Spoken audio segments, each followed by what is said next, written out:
Realmente esto no es una luna de miel, obviamente. El propio concepto de luna de miel es el viaje que se hace en pareja y nosotros no lo estamos haciendo. Personajes, millones de ellos. Así estoy como un búho desde hace ya media horita. Onigiris, buenos días, estoy muy triste.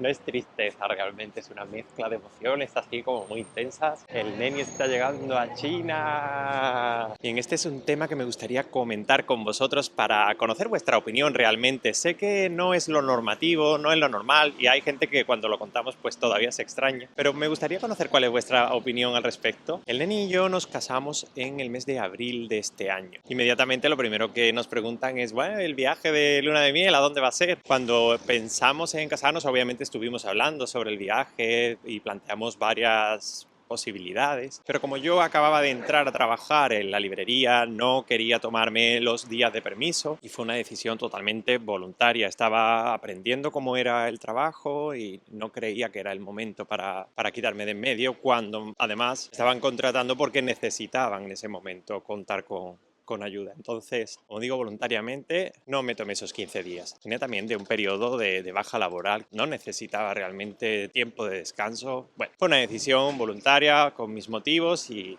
ya está. El tema está en que igualmente podría haber solicitado a lo mejor vacaciones un poco más adelante o podríamos haberlo pospuesto y realmente hacer un viaje. Sin embargo, hay otro elemento, entre comillas, que tuvimos que tener en cuenta y es nuestro perrillo, es Otto. Otto no se ha separado de nosotros nunca. Todos los viajes que hemos hecho los hemos hecho bien en coche para que él pudiera acompañarnos. Si hemos necesitado tomar un avión, hemos procurado que admitiese mascotas para que pudiera volar con nosotros, en cabina, por supuesto. Otto es muy pequeñito, por lo tanto cabe perfectamente a nuestros pies, pero aún así tampoco ha sido demasiado los viajes que hemos tomado en avión, porque es un poco más incómodo para él, o hemos procurado que los trayectos fueran cortos. Esta situación de alguna manera nos ha privado obviamente de poder tomar viajes largos, pero es algo que hemos aceptado de buen grado. Bien, pues llegado el punto de valorar dónde íbamos a ir de viaje, nos pusimos a hablar y dijimos, vamos a ver si realmente a mí me apetece viajar a Japón, que hacía ya muchos años que no podía viajar, y a José le apetecía viajar a China, ¿por qué no íbamos a hacerlo? Así que fue cuando decidimos que cada uno iba a tomar un viaje por su lado, y a mí la verdad es que me pareció bastante atractiva la idea. Y eso es lo que hemos hecho. Realmente esto no es una luna de miel, obviamente. El propio concepto de luna de miel es el viaje que se hace en pareja y nosotros no lo estamos haciendo, pero sí ha sido un viaje que hemos hecho después de casarnos. Y yo sé que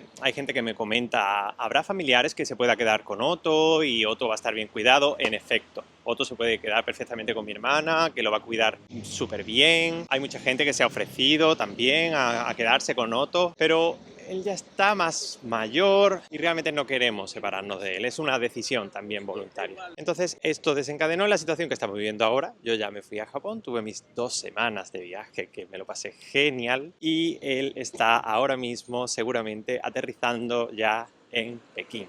Entonces os decía, estoy muy triste. Estoy triste porque lo voy a echar de menos, pero ahora mismo es su momento. Quiero que disfrute, que se lo pase genial, que se coma China entera de los pies a la cabeza, con todo lo grande que es, y que venga súper motivado para seguir estudiando chino. Él estudia chino, yo estudio japonés. En Corea nos encontraremos, que es el punto intermedio neutro. Bueno, onigiris, me toca turno de trabajo. Esta semana tengo prácticamente toda la semana. Trabajo por la mañana y por la tarde tenemos clubes de lectura para comentar La seca de Chani Rodríguez. Y en cuanto a las lecturas en curso, sigo leyendo Terror Kabuki. Ya voy a empezar la tercera de las 3 historias, que es la que más me interesa, porque la reunión de Shunking la tenemos este viernes para comentar ese libro. Y muy prontito, posiblemente en este mismo vídeo, al final tendréis la reseña y mis impresiones. Os voy actualizando. ¡Mátane!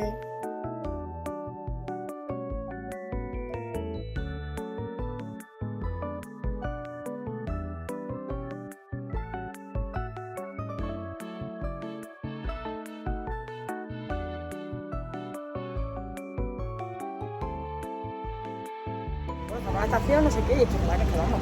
Dije, tío, escuche, que te estoy hablando.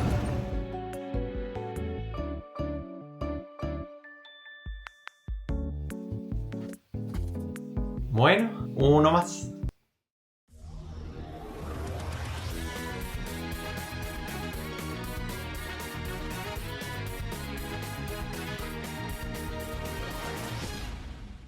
Igual pero de negro. Onigiris. Vamos a grabar los reels de Halloween.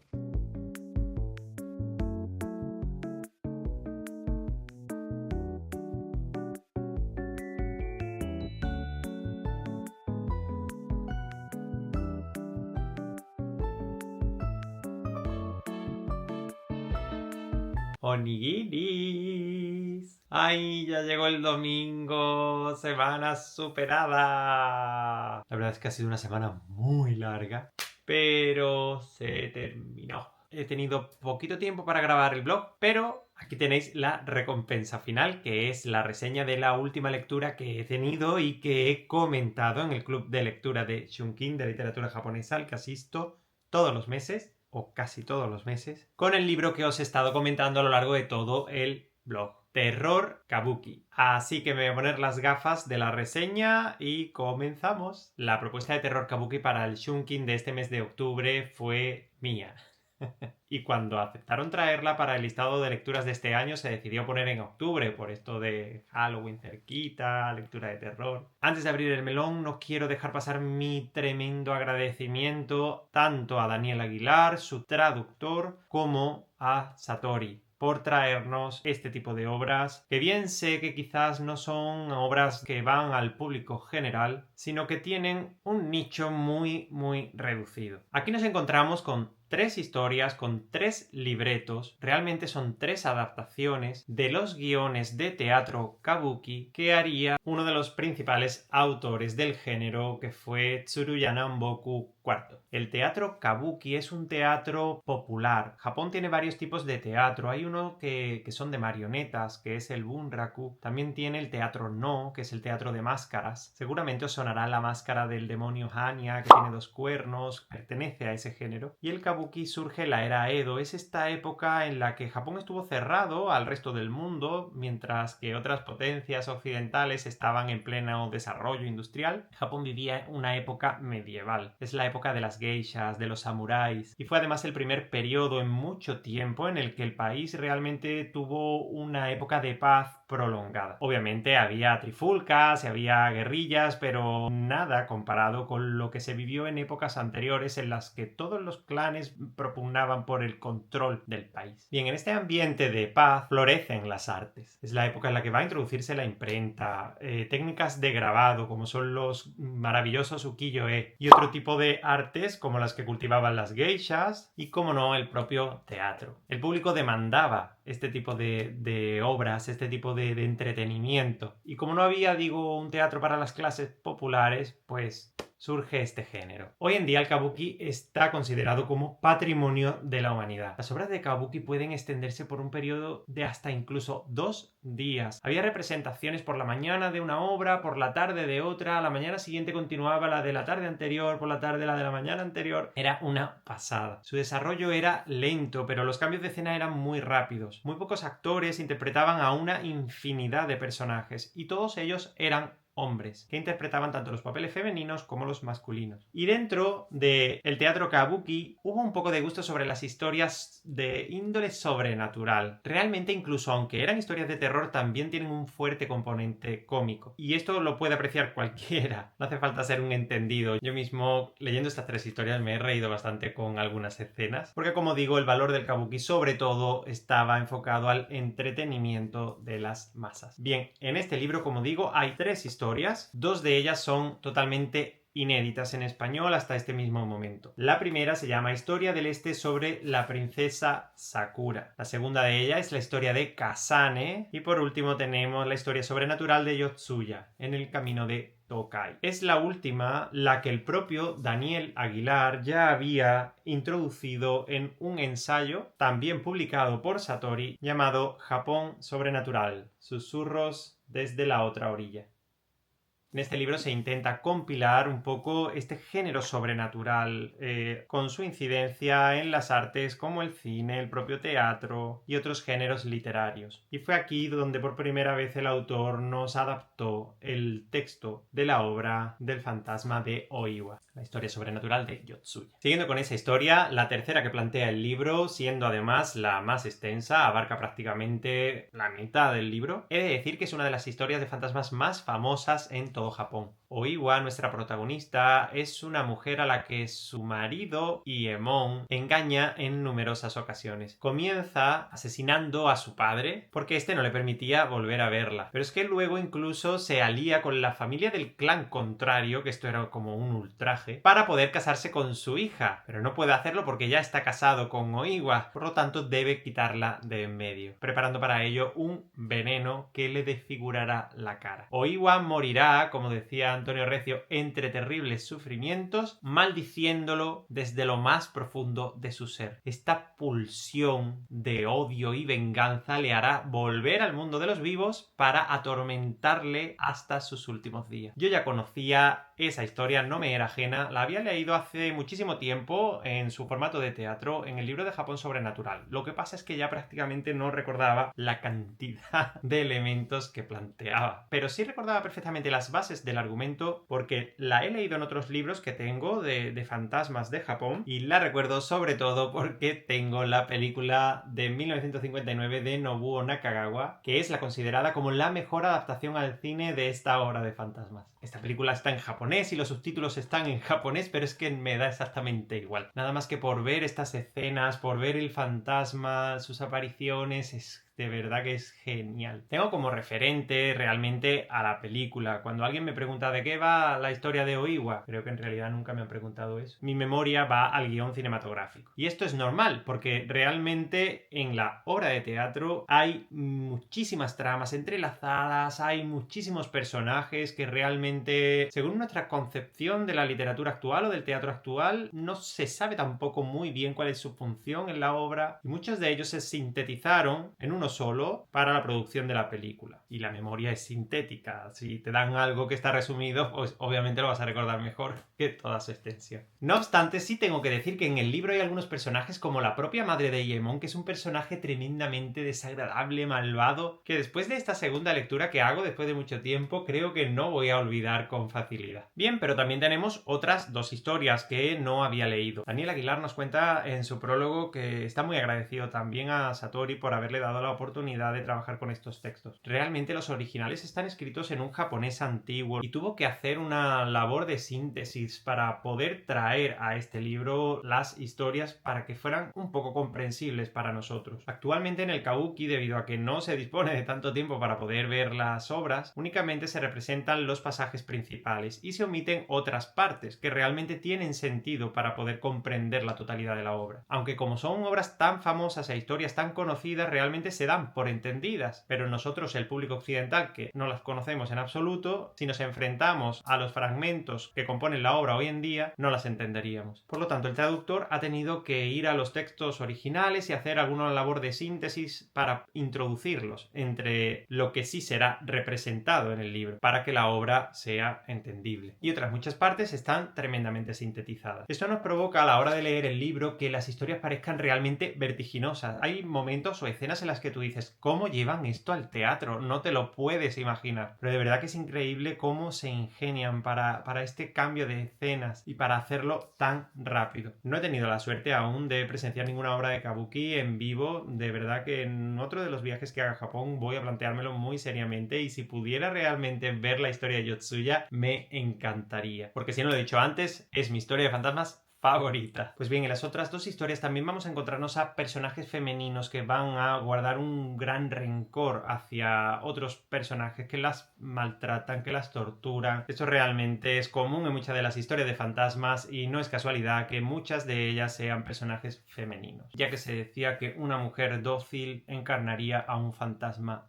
terrible. Y no voy a decir más para que no afloren los improperios de mi boca. Vamos a la reseña del libro. Lo primero que tengo que deciros es que verdaderamente este libro no es para todo el mundo. Puedo entenderlo. A mí realmente me apasiona. En la reunión que tuvimos de Chungking estuvimos de acuerdo, creo que todos los integrantes, en que es un libro que te pone muy en valor lo que es el teatro. Es una obra muy recomendable si tenéis interés en lo que es el kabuki. Al igual que un testimonio más o menos fiel de lo que sería la representación de la sociedad japonesa de la época, de la cual, si bien sí hubo, como digo, mucha obra escrita y mucha obra impresa, realmente no es tanto el texto que nos llega aquí a Occidente. Creo recordar que Satori tiene varios libros de Ihara Saikaku, que es uno de los mayores exponentes en narrativa de la época, pero no tenemos mucho más. Y obviamente el teatro era un divertimento, quizás exageraba mucho de las situaciones y no es un fiel reflejo de la época o de la sociedad o de los personajes, pero sin duda bebe del contexto. Entonces, ya sea que os interese la historia, ya sea que os interese el kabuki en concreto, el teatro en general, o las mismas historias de terror, el folclore, para vosotros sí os lo recomiendo, y os lo recomiendo encarecidamente. Un lector más casual que quiera simplemente acercarse a algo de literatura japonesa no apreciaría tanto la obra, puesto que la pueblan infinidad de personajes. De verdad, realmente cuesta trabajo seguir en algunos momentos la historia porque van surgiendo constantemente nuevos personajes. Tienes que volver atrás para volver a situarlos. Hay miembros de Chungking que hicieron listados de personajes inmensos para poder situarse un poco en la historia. Y si digo ya eso en las propias representaciones en la que viene el nombre del personaje y el texto que tienen que decir, ya no cuento en los resúmenes que hace Daniel Aguilar, sobre todo en la historia de Kasane, en la que en 4 páginas intenta resumir lo que sería sin duda un día de representación. Y es un devenir constante entre un personaje, otro, y ahora aparece el monje y ahora viene no sé quién. ¡Buah!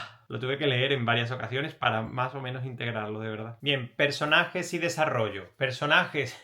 millones de ellos. El desarrollo, van surgiendo muchas escenas. Empezamos en Asakusa, en una calle comercial en la que hay un personaje que está vendiendo té, que da posada o descanso a los transeúntes. De aquí van a aparecer algunos miembros de una de las familias que ha derrocado a otra. Van surgiendo hilos, no todos son primordiales. Oiwa no surge hasta pasadas varias páginas. La primera vez que aparece, incluso alguien que esté leyendo esto por primera vez puede pasar desapercibido al propio personaje que va a ser el protagonista, porque aparece como uno más también. Ya hemos conocido a tantos que realmente no somos conscientes de que vamos a seguir su historia más que la de otros, y tengo el convencimiento que eso estaba totalmente diseñado para el público al que se le pretendía representar. Un lector occidental como nosotros, que desconoce mucho de los códigos, de la cultura, de la época, realmente nos va a costar más trabajo y vamos a perder parte de lo valioso de muchos de estos códigos. Así que aunque sea por nuestra propia incapacidad, pero este baile de personajes que es inmenso realmente, y de tramas secundarias, y a veces no vamos a ser capaces tampoco de determinar cuáles son las importantes y cuáles no, vamos a darle en este punto 3 brócolis y 2 remolachas. La trama y ritmo, el ritmo vertiginoso, según lo leemos aquí, tenemos la impresión de que eso no se puede representar de ninguna de las maneras. Pero creo que se debe también a estos resúmenes que ha tenido que hacer Daniel para poder hacer una obra accesible aquí en Occidente. Luego, como digo, la propia representación se demoraba muchísimo más que lo que vamos a sentir leyendo el libro. Y en cuanto a la trama, vamos a tener, como digo, puntos de humor mezclados con escenas realmente catastróficas. Hay venganzas, la moralidad de los personajes realmente es tremendamente cambiante. Se supone que tenemos que seguir una serie de códigos de honor, pero en el momento en el que no tengo mirando a nadie, me cambio de chaqueta rápidamente y me hago del clan contrario, todo en pos de mi propio interés. Surgen situaciones realmente del todo rocambolescas, que son absolutamente del todo menos predecibles. Uno va leyendo esto y más o menos puede intentar adivinar qué es lo que van a hacer sus personajes, qué decisiones van a tomar. Todo lo tiran por tierra. Nada de lo que esperes va a suceder aquí. En cuanto a trama y ritmo, repetimos puntuación: 3 brócolis y 2 remolachas. En cuanto a estilo y ambientación, Tsuruya Namboku fue considerado de los máximos exponentes en cuanto a kabuki, y la ambientación leída por un occidental en 2024, desconocedor de muchísimas cosas sobre la cultura, ya no solamente del Japón actual, sino de la época en la que nos lleva el libro, me ha parecido maravillosa. En este punto sí va a llevarse 4 remolachas y 1 brócoli. La puntuación, por lo tanto, de nuestro terror kabuki va a ser de 7 brócolis y 8 remolachas. Este casi no te lo llevas, tía. Me da mucha pena tener que darle esa puntuación tan bajita. Honestamente, para mí, ya digo, es de las mejores historias que tiene Japón. El género sobrenatural es de las cosas que más me apasionan de la cultura japonesa y su folclore. Ha sido sin duda uno de los ganchos por los que yo hoy en día me guste tanto este país, pero tengo que reconocer que el valor literario de la obra es magnífico, pero pensando en un público general y pensando si yo en la librería llegaría a recomendar este libro, podría hacerlo. Y además sería una muy buena recomendación. Ya digo que todos los que asistimos al club de lectura acabamos maravillados, pero los que asistimos al club de lectura somos muy frikis. Entonces, no es un libro para todo el mundo. Realmente entiendo que estas cosas no lleguen tanto a Occidente. Si sois público objetivo de la obra, realmente la vais a disfrutar un montón, pero no está hecha para el público generalista, no está hecha para cualquier persona. Y la reseña la hago desde mi propia percepción, obviamente. Intento tener un poco al lado la pasión que a mí me mueve, porque si no le daría muchísimas más remolachas. Pero si soy honesto, me ha costado trabajo acceder, he tenido que releer muchos pasajes, volver muchas veces atrás para comprender la situación, la escena, los propios personajes que surgían. Algunos de ellos, su diferencia solamente es en una letra, está Kohei y Kehei, y son dos personajes que no tienen nada que ver. Y eso la convierte en una obra un poco más limitada. Bien, onigiris, pues hasta aquí la reseña de hoy. El vlog de hoy también va a terminar en este punto. Muchas gracias por llegar hasta aquí. Por favor, dejad en comentarios el emoji del onigiri para saber que sois onigiris auténticos. Si os ha gustado la reseña o el resto del vlog, dale al like y a la campanita para que os avise cuando subo nuevo contenido. Por mi parte, voy a descansar un poquito y esta tarde me voy a ver el estreno de la película que me compré en Blu-ray en Japón, que se estrenó la semana pasada, de Shin-Chan. En el cine vamos a estar una pecha de niños y 2 cuarentones, dándole yo. Actualización de última hora, onigiris, la sala estaba llena de cuarentones. ¡Mátane!